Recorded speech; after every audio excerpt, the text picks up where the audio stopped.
Salam alaikum. Donc, on continue notre correction des preuves d'algèbre 2, session normale 2023-2024. Toujours pour le MIP et A. Alors, on a déjà corrigé l'exercice 1. Maintenant, on va passer à l'exercice 3. Pourquoi l'exercice 3?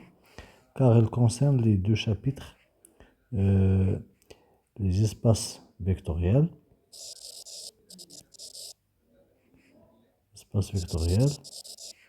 plus les applications linéaires. Ok? Alors, soit E un espace vectoriel de dimension 3, donc il s'agit d'un espace de dimension infinie. F appartient à LE un endomorphisme. Un endomorphisme, c'est-à-dire F de E vers E, application linéaire, tel que F à la puissance 3 égale à θ, égale à 0. Θ, c'est l'application nulle, c'est-à-dire l'application de E vers E qui fait correspondre X vers 0. C'est l'application nulle. C'est une application linéaire, donc c'est l'élément neutre pour la somme, pour l'addition. Alors, notre endomorphisme F, il vérifie F à la puissance 3. F à la puissance 3, c'est F, rho F, rho F. Et F au carré est différent de 0. C'est-à-dire F, ça c'est 0. Et F, rho F, différent de 0. Dans ce cas, on dit que F est nilpotent d'ordre 3. 3, c'est l'indice de nilpotence. Ok?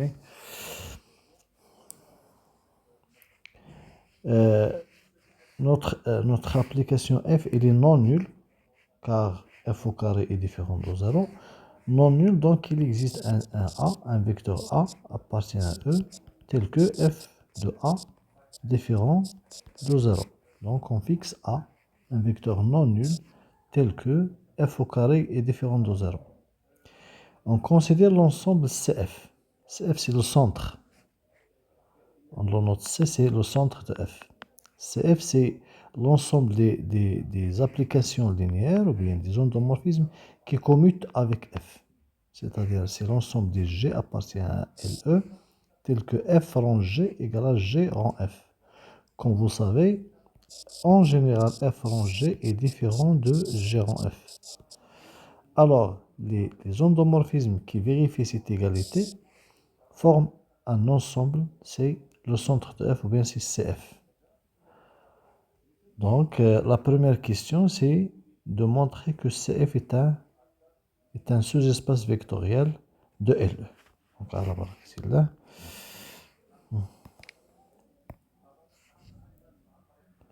Alors, voilà la première question. Montrons que CF est un sous-espace vectoriel de LE. LE, comme vous savez, LE, c'est l'espace des applications LE. C'est l'ensemble des applications, je vais le noter G, de E vers E, application linéaire, ou bien endomorphisme. Lorsque l'ensemble de départ égale à l'ensemble d'arrivée, on dit que c'est un endomorphisme. On a déjà au cours que LE est un espace vectoriel. C'est parmi les espaces de référence. Donc, on va essayer de montrer que CF est un sous-espace vectoriel. C'est pour cela qu'on va utiliser seulement la caractérisation. Donc, il suffit de montrer seulement trois choses. Il suffit de montrer que CF est différent de l'ensemble vide et que CF est stable pour l'addition, pour la loi de composition interne plus, c'est-à-dire quel que soit F et G appartient à CF, quel que soit, c'est pas G, le F il est fixé, quel que soit G, H appartient à CF, on a F plus G appartient à CF. Et la troisième chose, on doit montrer que quel que soit G appartient à C de F, et quel que soit alpha appartient à K, alors on doit montrer que alpha Ici, pardon, c'est G plus H. Alpha G appartient à CH, C de F. Ou bien C2, on peut remplacer C2 propriétés. Il suffit de montrer que alpha G plus H appartient à C de F. Et ça, bien sûr, quel que soit G, H appartient à C de F. Et quel que soit alpha appartient à K. Ok? Ça, c'est juste un petit rappel. Ça, c'est la caractérisation d'un sous-espace vectoriel.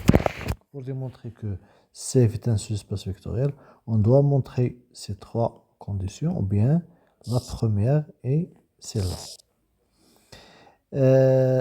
Pour démontrer que CF est différent de vide, il suffit de montrer que l'élément neutre pour la somme, c'est-à-dire l'application nulle, θ appartient à CF. Alors en effet, on a θ. Θ, c'est l'application nulle.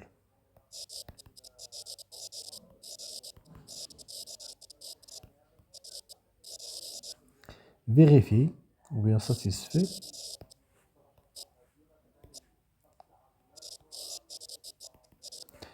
θ f égale, normalement égale 0.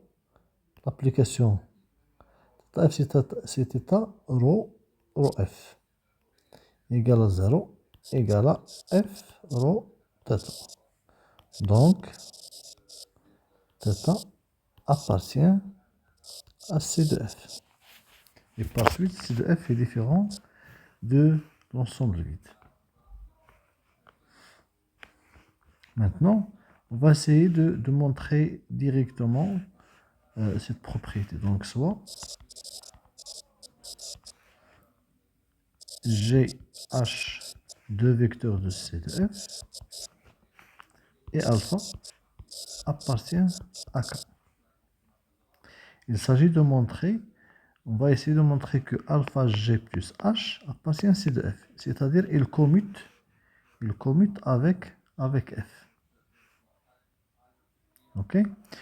Le fait que GH appartient à CF signifie que G commute avec F et H commute avec F. Alors, on a alpha G plus H rho F. C'est quoi? C'est alpha G rho F plus H rho F. Et puisque G appartient à C de F, donc G rho F, donc c'est alpha F rho G plus aussi puisque H appartient à C de F, donc il commute avec H, avec F, donc c'est F rho H. Ça, normalement, alpha F rho G, c'est F rho alpha G plus F rho H.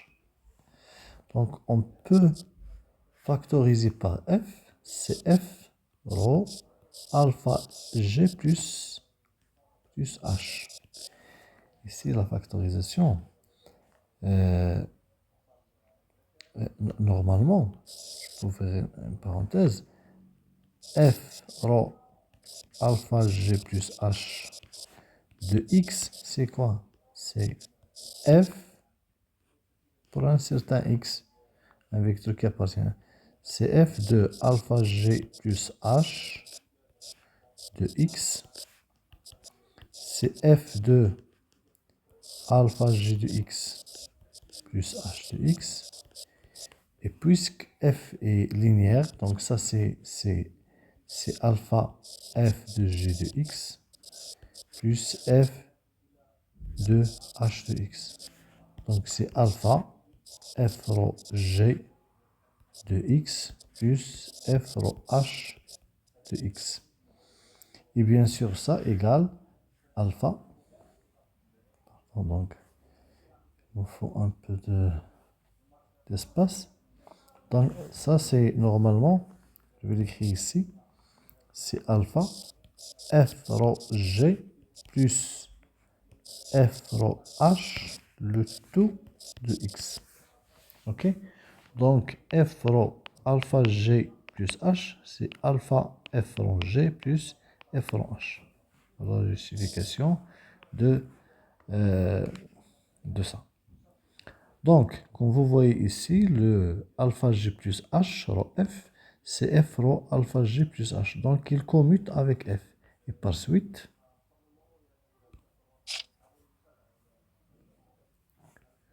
d'où, bien donc, alpha g plus h appartient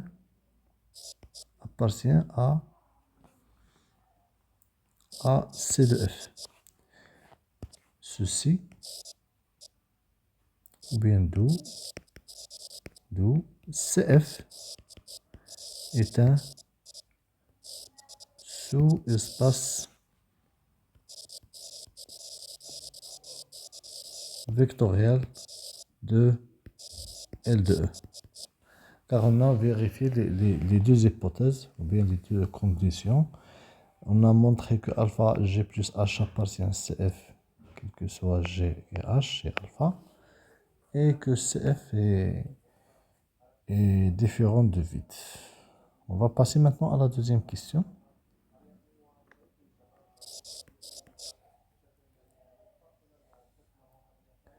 Alors la deuxième question, c'est quoi?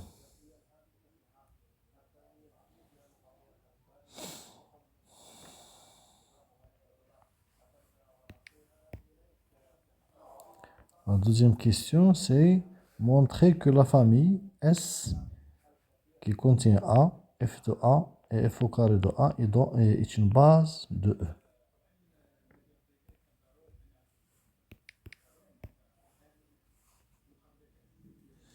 Alors montrons que S formé de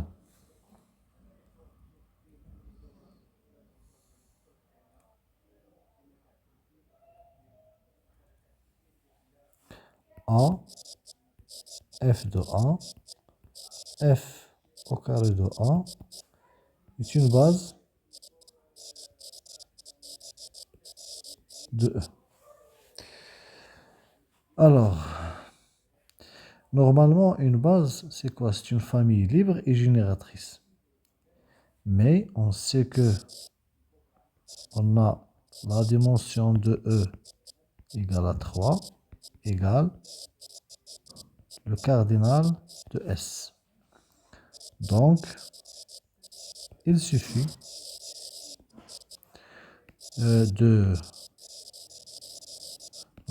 de montrer que S est libre. Ok? Car dans le cas où la dimension la dimension de E égale le cardinal de S, on a l'équivalence entre S est libre et base. L'équivalent S est libre. L'équivalent S est génératrice. Dans la pratique, montrer S est libre, c'est plus facile. Ok? Alors, en effet,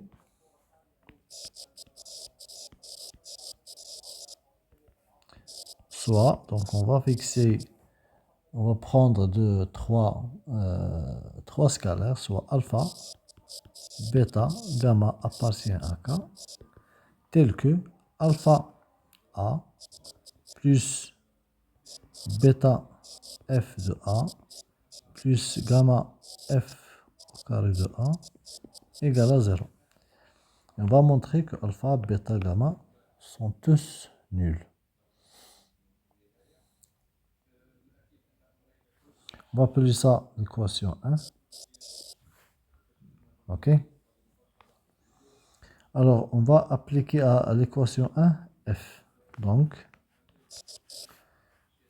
puisque f est linéaire, donc, bon, je vais l'écrire pour la première fois, f de alpha a plus bêta f de a plus gamma f au carré de a égale à f de 0.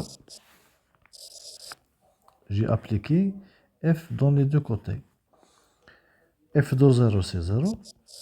F est linéaire, donc alpha f de A plus bêta f rho f de A plus gamma f rho f au carré de A.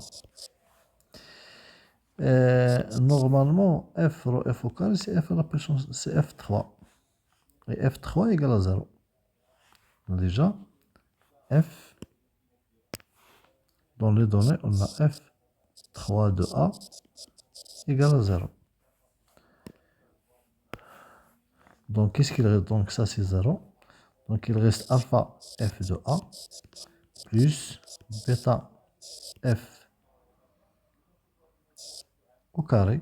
F rho f, c'est f au carré de A. Et gamma f rho f au carré, donc c'est f à la puissance 3, égale à 0. Donc, ça égale à 0.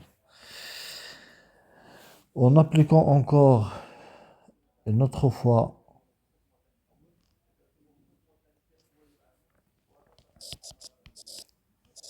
en appliquant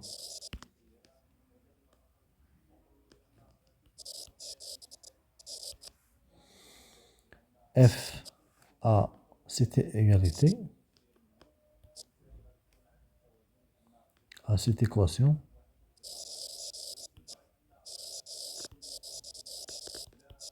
on obtient donc alpha f, normalement c'est comme ça.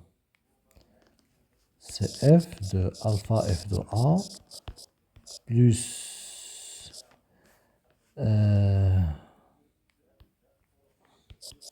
bêta f au carré de A égale à f de 0. C'est comme tout à l'heure. Donc, f de 0, c'est 0. F est linéaire, donc alpha f au carré, f rho f, c'est f au carré de A, plus bêta, f rho f au carré, donc c'est f à la puissance 3 de A. F à la puissance 3, c'est 0, donc ça implique f alpha f au carré de A égale 0. Et on a f au carré de A par hypothèse différente de 0, ce qui implique que alpha égale à 0. Voilà le premier scalaire nul. On va remplacer alpha qui est égal à 0 dans notre équation. Donc, qu'est-ce qu'il reste? En remplaçant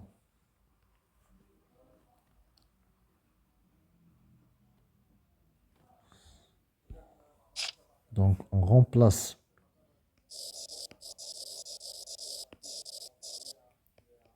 dans l'équation 1, alpha, on obtient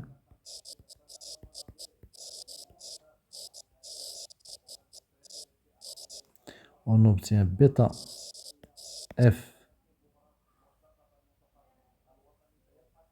de A plus gamma f au carré de A égale à 0. Voilà la nouvelle équation. Maintenant, pour avoir, on va appliquer f à cette équation.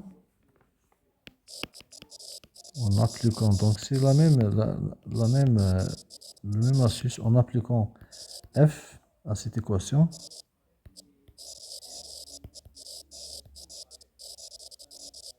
on obtient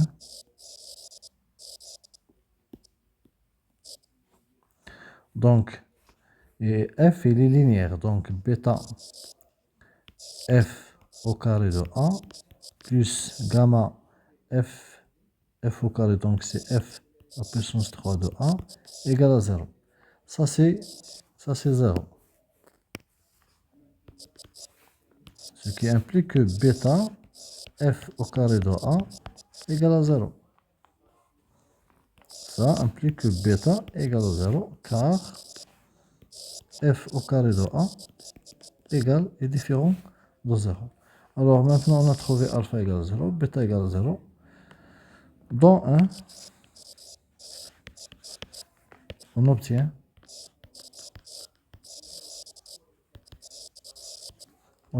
gamma f au carré de A égale à 0. Ça implique bien sûr que gamma égale à 0 car f au carré de A est différent de 0. D'où alpha égale à bêta égale à gamma égale à 0. Finalement,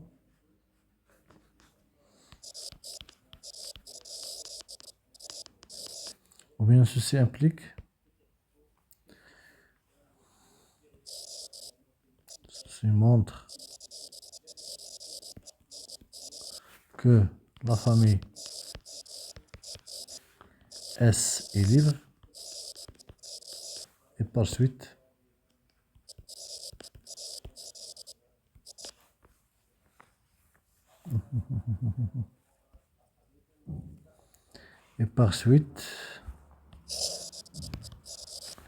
S est une base de E.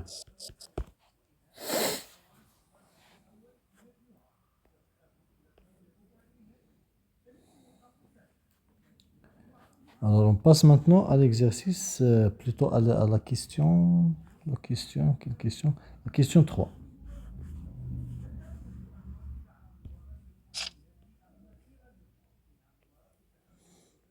Question 3. Alors, qu'est-ce qu'elle dit la question 3? 14, donc c'est 1. Question 3, qu'est-ce qu'elle dit? Alors, on va considérer une application phi A, l'application phi A, phi indice A, de CF vers E. Elle est définie par l'image de G, c'est G de A. Montrer que phi est une application, phi de A est une application linéaire.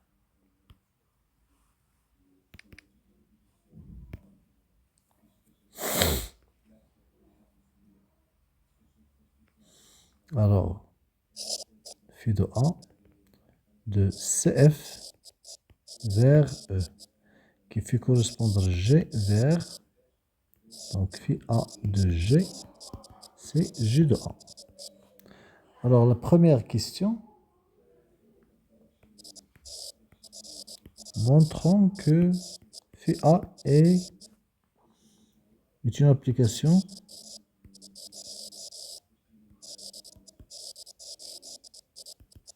linéaire.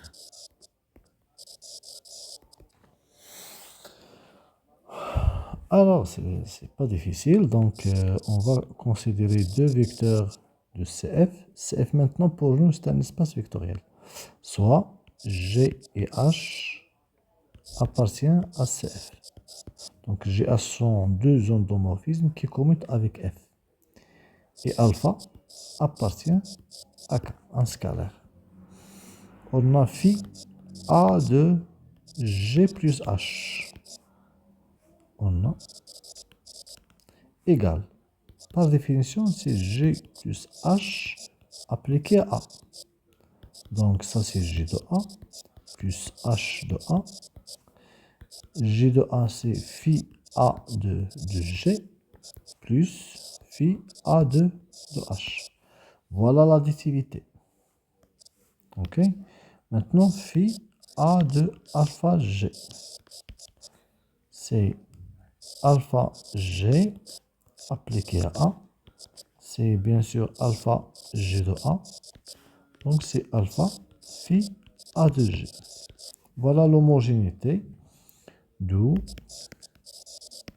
phi A est une application linéaire. C'est bon? C'est pas difficile comme vous voyez. On a montré l'additivité, on a montré l'homogénéité. La deuxième question. B. B, on va montrer que, alors montrons que phi A est un isomorphisme.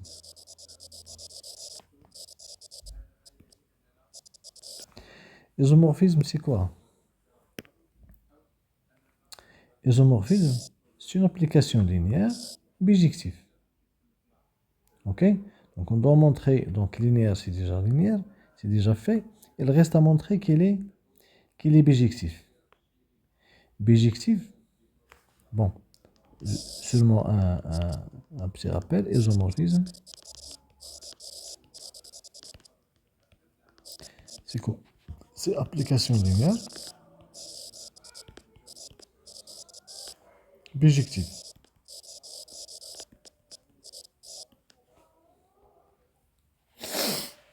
Pour montrer qu'il est bijectif, donc bijectif c'est quoi? C'est un bijectif. Bijectif c'est quoi? C'est injective plus surjective. Injective et surjective.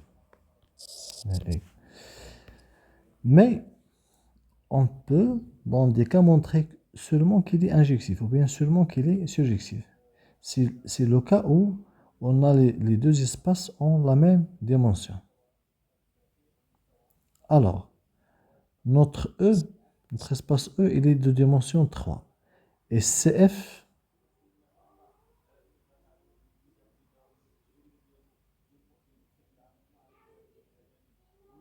est-ce qu'on a montré que CF, on a montré que,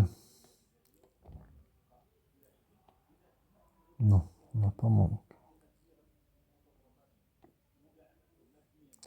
Bon, on doit montrer qu'il est injectif et surjectif.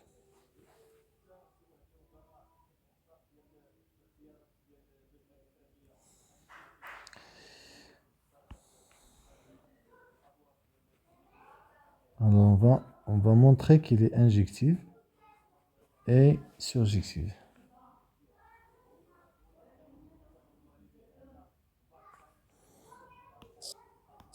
Phi A est linéaire. Déjà fait. Phi A, voir question A. Phi A est injectif.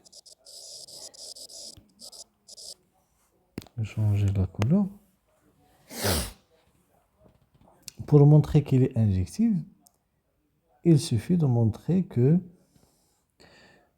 alors, soit G appartient à CF. Juste un petit rappel pour l'injectif. Bon, injectif, ça veut dire quoi? Si phi de A de G égale phi A de H, ça implique que G égale à H. Ça en général. Mais pour les applications linéaires, pour démontrer qu'il est injectif, il suffit de montrer que si phi A de G égale à 0, alors G égale à 0. Donc, on va montrer ça tel que phi A de G égale à 0. Et montrons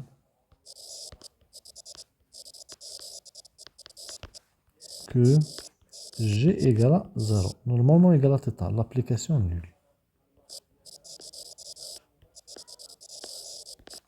Ok? Donc, on va essayer de montrer ça. Pour montrer que G est nul, on doit montrer que quel que soit x appartient à E, G de x égale à 0. C'est ça la question. Bon, il nous faut une nouvelle page. Pardon.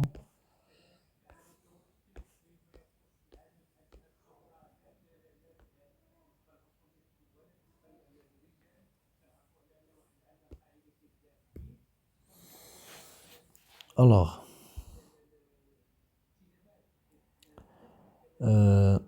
on a phi A de G égale à 0 implique quoi? Implique que G de A égale à 0. Et nous, on veut démontrer que g de x égale à 0, quel que soit x. Donc, soit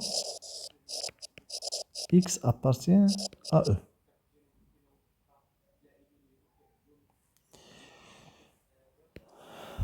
On a déjà montré, puisque S, c'est quoi S? C'est A, f de A, f au carré de A est une base de E. Alors,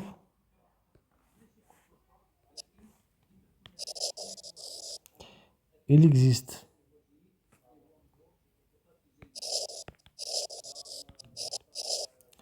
alpha, bêta, gamma appartient à K, tel que x égale alpha A plus bêta f de A plus gamma f au carré de A.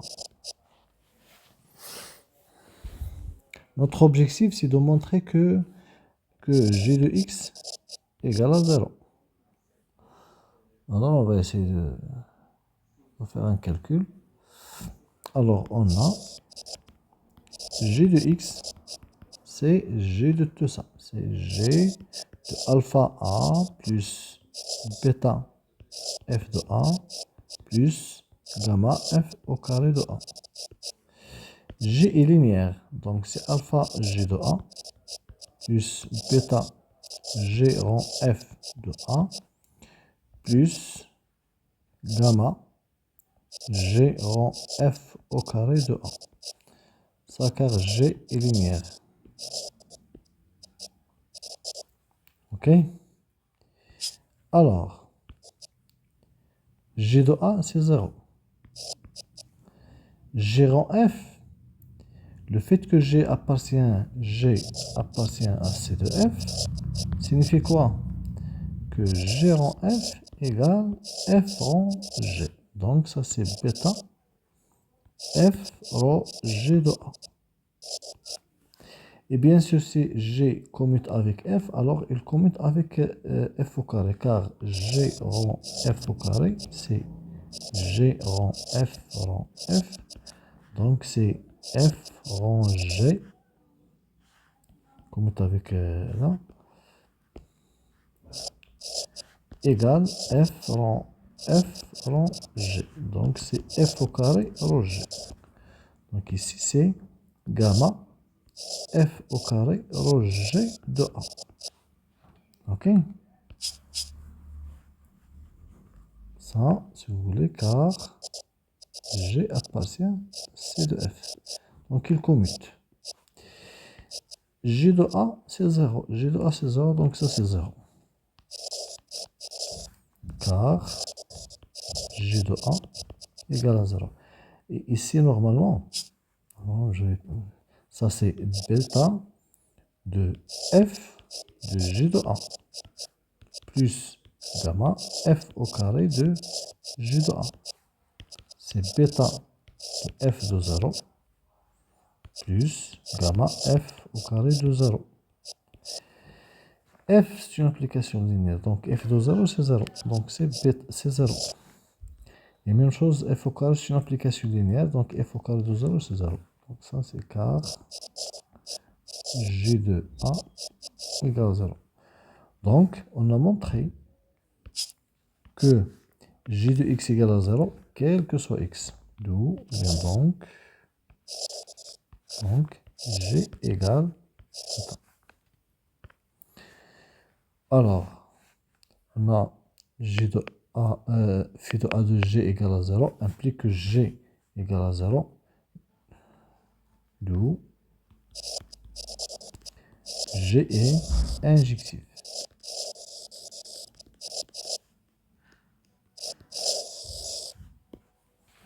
Maintenant, il reste à montrer que phi est surjectif. Phi A. Ah, c'est pas G, pardon. C'est pas G, c'est phi A.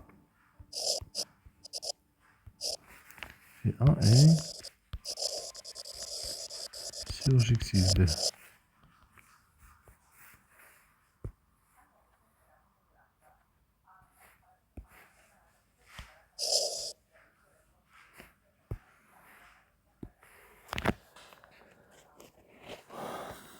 Donc, phi A, c'est une application de CF vers E, qui fait correspondre l'application G de CF vers phi A de G, c'est G de A.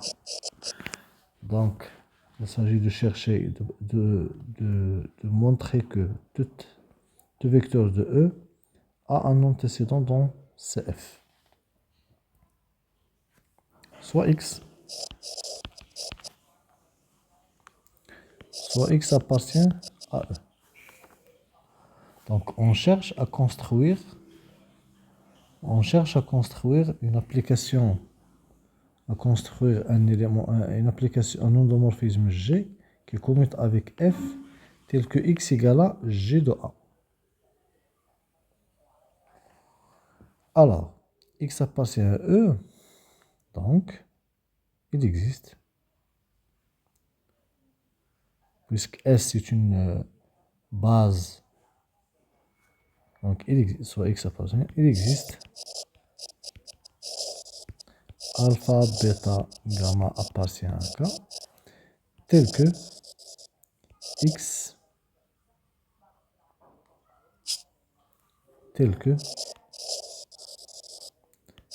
égale alpha A plus bêta F de A plus gamma F au carré de A.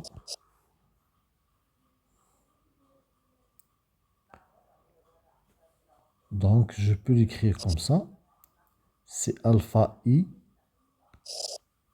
alpha l'identité de E, plus bêta F, plus gamma. Ah, ça c'est plus. Normalement, cette écriture, car S est base de E. F au carré, le tout appliqué à A. Donc, on va appeler ça G. Alors, on pose G égale l'identité de E plus, plutôt alpha l'identité de E plus bêta F plus gamma F au carré.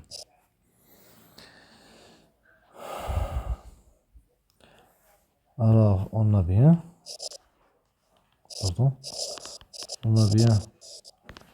G appartient à L de E, car c'est une combinaison d'applications, car F appartient à L de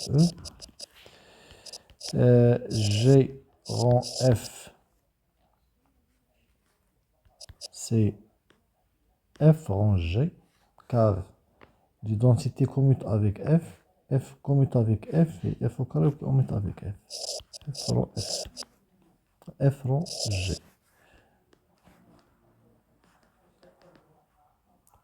C'est-à-dire G appartient à C de F. Et bien sûr, et X égale G de A égale phi A de G. D'où phi A est une application et surjective. Conclusion.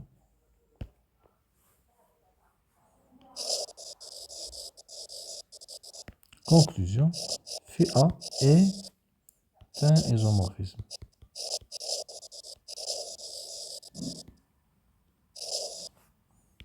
de CF vers E. C'est un isomorphisme d'application d'espace vectoriel.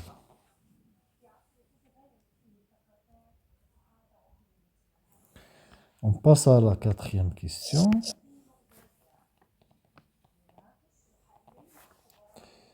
Montrer que... Donc la quatrième question, c'est quoi? Donc c'est un... Alors, montrer que B égale à l'identité f carré est une base de CF. Avec ID, c'est l'identité, c'est-à-dire l'application qui fait correspondre X vers X. Alors, montrons que B égale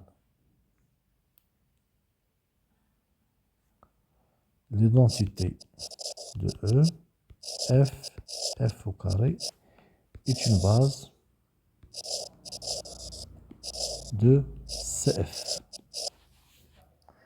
Alors, pour démontrer que c'est une base, il faut démontrer normalement qu'il est libre et génératrice. Mais, puisque phi A de CF vers E est un isomorphisme,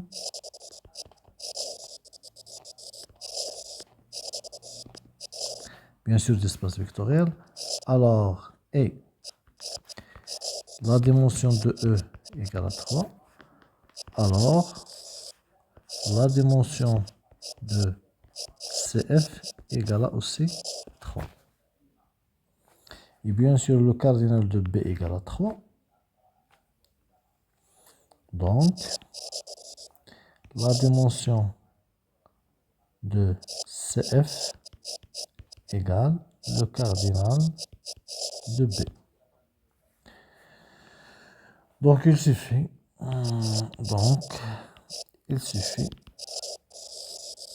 de montrer que B est seulement libre. Au lieu de montrer qu'il est libre et génératrice, il suffit de montrer seulement qu'il est libre. Alors, en effet, soit alpha, bêta, gamma toujours appartient à K, tel que alpha fois l'identité de E, plus bêta F, plus gamma F au carré égale à θ. Θ, c'est l'application nulle. Donc, on doit montrer que alpha, bêta, gamma sont nuls. Ça, c'est une application. Donc, quel que soit x appartient à E, on a alpha identité E de x plus bêta f de x plus gamma f au carré de x égale à 0. En particulier, ça, quel que soit x appartient à E. En particulier, pour x égale à A, on obtient,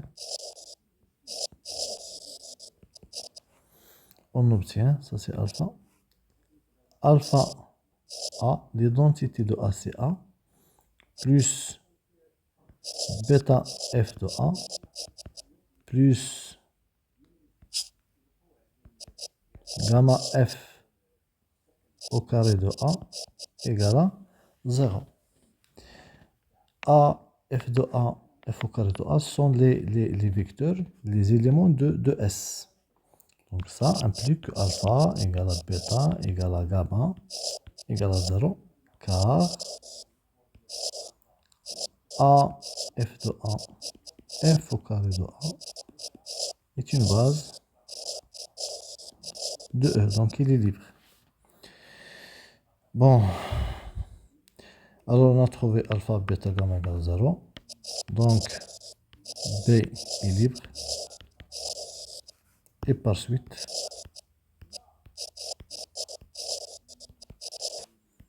B est une base de CF.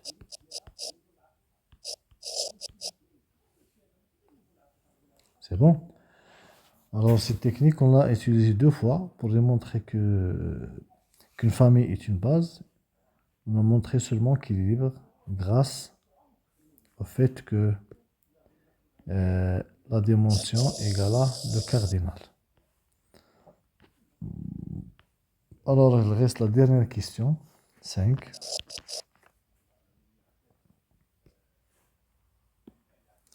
5, c'est donné, c'est la matrice de phi de A par rapport aux bases B et S.